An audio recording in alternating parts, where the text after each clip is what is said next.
Hello guys, my name is Willie K, and we're back with the second part of my news thing that I do while I talk over me playing a video game. And I have 3 stories for you guys today, so let's get started. The first story I have for you guys today is an 18-year-old man, I guess, teenager. I think 21 is like man, but yeah. Teenager Dylan McHugh Mason ran out into Citi Field's infield during the All-Star game recently and was tackled by security. And the reason why he did this was because if he got 10,000 retweets on one of his tweets, he would go and do that. And those will probably be in like the corners of the video, the tweets. I have pictures of them. And you know, that's not the crazy part. He shouldn't have been stupid and ran out into the middle of a sporting event. It's use your head. You know, you're given a brain for a reason. And is retweets really that important? Like, I don't know. But the crazy part is that he's facing up to a year in jail and $6,000 worth of fines. And I think that's ridiculous because he's actually being charged for interrupting a professional sporting event. I didn't even know that was something that you could get charged for in a court of law. You know, like, fine him what you like. $6,000. I mean, that's kind of extensive, but still, you know, you can fine him that if you'd like. If it, you know, he shouldn't have been an idiot. But a year in jail, like, really? I mean, he ran out to the field. He was being an idiot, yeah, but it's not like he hurt anybody. It's not like he stabbed anybody. It's not like he made them drop the ball and lose the game. And even if he did do that, that's a ridiculous reason to go for a year in jail. I think they're overdoing it. That's extremely stupid. On a side note, though, the guy that tackled him was a ex-UFC fighter, and I just thought that was kind of an interesting thing that I put out there. Not relevant, or it is relevant to the story, but it's not important to the story whatsoever. But yeah, just a little fact. So yeah, on to the next story.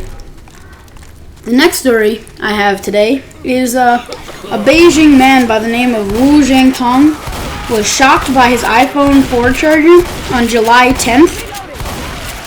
July 8th. Sorry, my bad.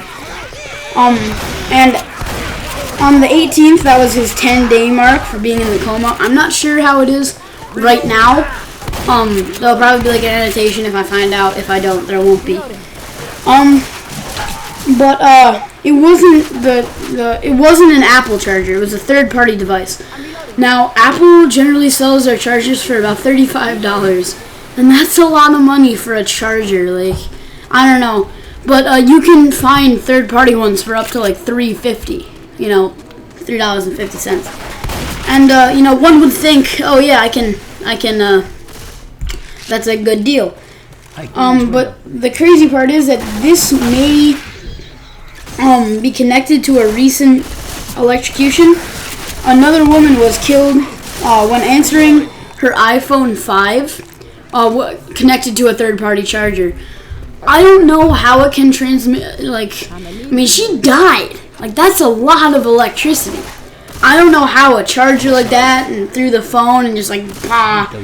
But, that sucks, you know.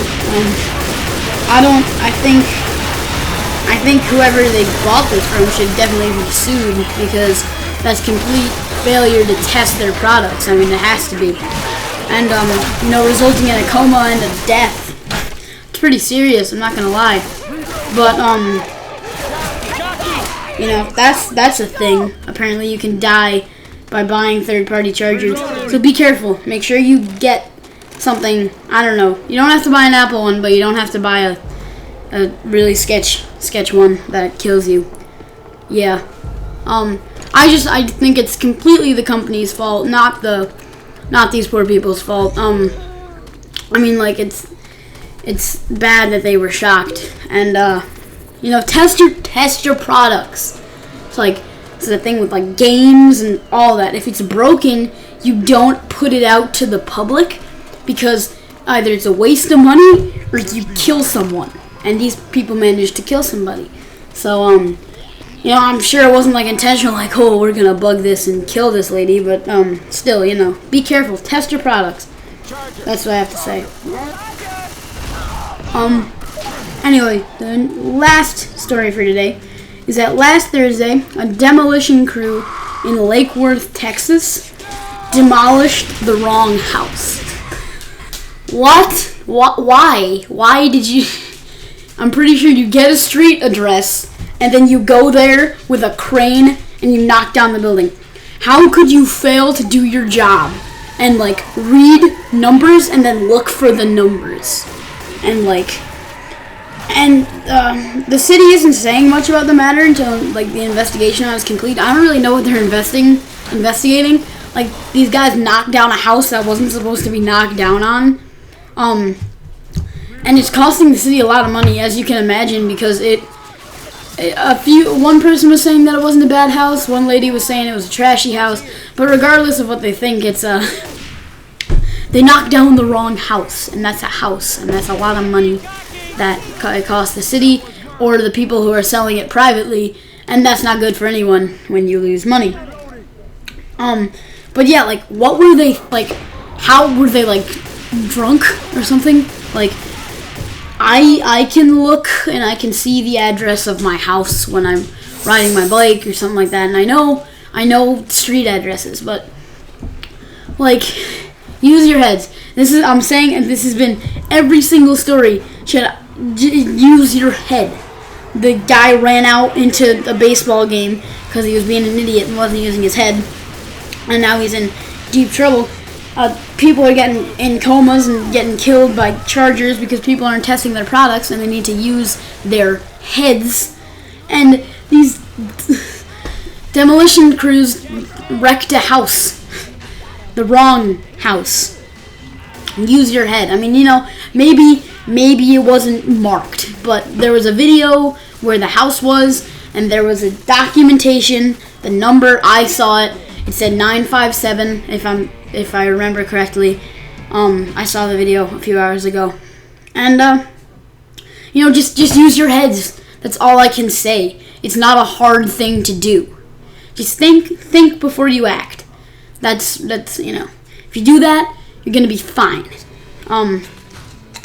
But yeah, you know, just use your heads. I ask you, as an audience member, use your head before you do something drastic, like knock down a house, or make an electronic device and don't test it, or run out in the middle of a national baseball game. Just keep that in your noggins, please, before you end up doing something stupid. But yeah, those are all the stories I have for you guys today. I hope you really liked, you know, hearing what I have to say on these subjects. I'd like to hear about what you think on all of these down in the comments down below.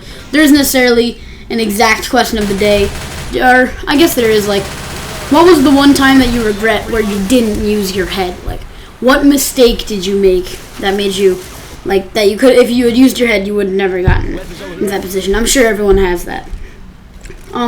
But yeah, one last announcement. I'm not going to be posting a video for a little while. I am going to be on vacation. And I'll try to make a video. I'm going to be back for like 2 days before I leave again. I'm going to be at VidCon. And not because I'm a big YouTube thing, because I'm not a big YouTube thing, but because I want to meet big YouTube people like Philip DeFranco and SourceFed, and, you know, give me tips on how to do things right. And also I want to meet people because YouTube people are pretty cool, not gonna lie. They seem pretty cool.